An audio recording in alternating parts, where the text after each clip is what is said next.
झारखंड के कद्दावर नेता सरयू राय ने बिहार विधानसभा चुनाव में एनडीए के चुनाव प्रचार का दामन थाम लिया है और एनडीए की सरकार बनाने के लिए लोगों से रूबरू होने हिलसा विधानसभा क्षेत्र के हथिला 84 गांव पहुंचे, जहां गांव वालों ने उनका भव्य स्वागत किया।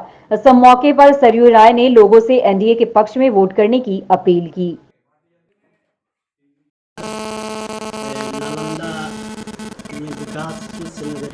नहीं, नालंदा के दौरे पर नहीं है। नालंदा में एक अंगरसराय आए थे हम लोग, और वहाँ काफ़ी दिनों से जब भी चर्चा होती थी लोग बताते थे हथला 84 2 गांव है, मशहूर गांव है यहाँ का। आने की पहले से भी इच्छा थी, ये मौका मिल गया तो इस गांव में आ गया। लोगों से बात हुई, सुख दुख गम गुस्सा नाराज़गी खुशी इजहार इन लोगों ने बताया हुआ हम लोगों ने सुना। और मोटा मोटी इस क्षेत्र में खास कर ये जो दोनों गांव हैं, ये 1977 से लेकर अब तक एनडीए के जो घटक हैं उनको ही वोट देते रहे हैं, समर्थन देते रहे हैं और एक मुश्त देते रहे हैं। और कोई बहुत उम्मीद आकांक्षा से नहीं, केवल मान सम्मान रहे, प्रतिष्ठा रहे, यही आधार रहता है।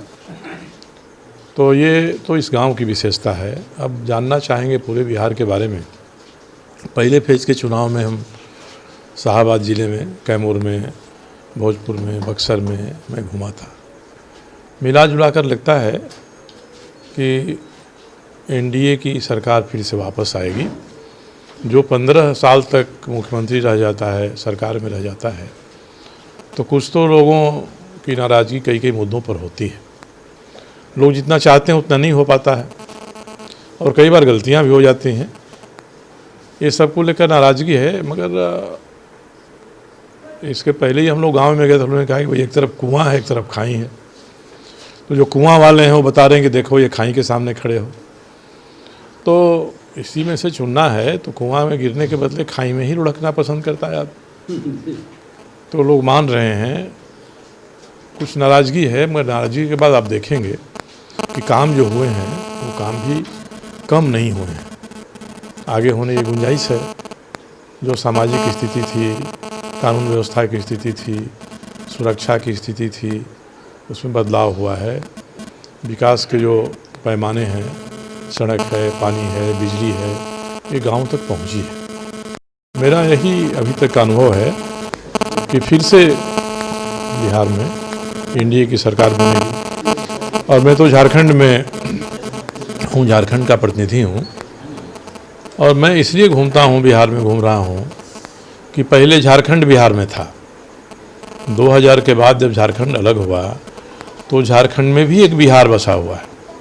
बिहार का कोई ऐसा ज़िला नहीं है जहाँ के 10, 500, 200, 500, 1000, 2000 लोग झारखंड में अनेकों जगहों पर नहीं है। तो इसलिए बिहार झारखंड का ये जो रिश्ता है, पहले झारखंड बिहार में, अब झारखंड में एक बिहार, तो इस नाते हम लोगों का संबंध बना रहे और यहाँ के लोगों को भी वहाँ कोई परेशानी ना हो, ये दायित्व तो हम लोग अपना मानते हैं देखने का, करने का। क्योंकि स्थानीय विशेषता के हिसाब से नीतियाँ, नियम, कानून, बोली, बात सब बदलता है। तो यहाँ के लोग हज़ारों की संख्या में हैं, लाखों की संख्या में वहाँ हैं। तो इनके हितों की रक्षा हम लोग वहाँ बैठकर रहकर कर सकें, ये हमारी प्राथमिकता रहती है। इसी नाते मैं अभी आया हूँ, आज यहाँ हूँ। कल हम लोग जाएंगे छपरा ज़िले में कुछ जगह, उसके बाद सिवान, गोपालगंज, मोतिहारी, बेतिया। तो जितना सफ़र पड़ेगा सड़क से जाना, उतना दूर तक हम लोग जाएंगे। और आगे क्या लोगों की अनुभूति है ये तो वहाँ जाने के बाद ही पता चलेगा। और बिहार में महागठबंधन से सीएम के रूप में चेहरा तेजस्वी यादव हैं, जो 10 लाख नौकरियां की वादा कर रहे हैं। क्या लगता है सर कि बिहार में चुनाव के समय बहुत वादे होते हैं, और अभी हमारे यहाँ बता रहे थे लोग कि चुनाव में लोग लुढ़कते ढिमलाते हुए गाँव में आते हैं, चुनाव हो जाता है, फिर पता नहीं रहता है, फिर प्रतिनिधि को लोगों को खोजना पड़ता है। तो जो व्यक्ति अभी 10 लाख नौकरी की वादा कर रहा है, तो जो इस उम्मीद में रहेंगे उनको फिर खोजना पड़ेगा, उसको ढूंढना पड़ेगा, कहाँ से दोगे। ये तो बताना चाहिए ना कि फलाना जगह 1000, फलाना जगह 500, फलाना जगह 50,000 नौकरियां हैं जिसको हम आपको दे देंगे।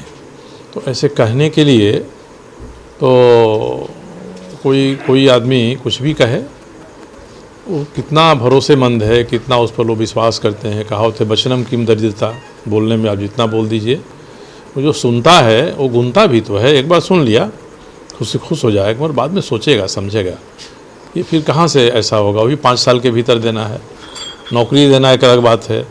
हम लोग रोज़गार की बात करते हैं कि रोज़गार लोगों को मिले, नौकरी भी मिले और लोग अपने भी कदम पर खड़ा हों और अपना काम करें, इस तरह का माहौल बने।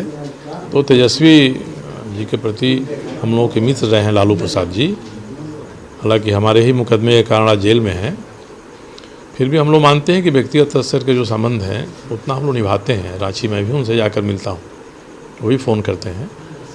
मगर उनकी जो दूसरी पीढ़ी है, उस दूसरी पीढ़ी को केवल इतना ही देखना चाहिए कि पहली पीढ़ी ने जो रास्ता बनाया है उस रास्ते को हम भूल जाए, नया रास्ता बनाएं, नई लकीर बनाएंगे तेजस्वी।